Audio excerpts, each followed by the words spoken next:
Alright, so what we got here, we have a 430 code, which is a catalyst issue. And as you can hear some noise inside this cat. But right now we're going to get a thermal image, with a thermal imager, to be able to determine how hot this is getting. As you can see, this is getting hot. And you want to be between 100 degrees on each side.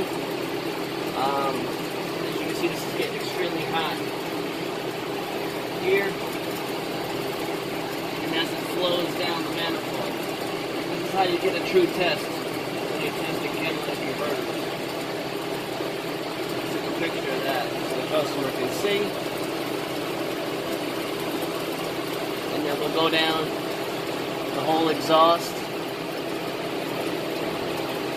to be able to see.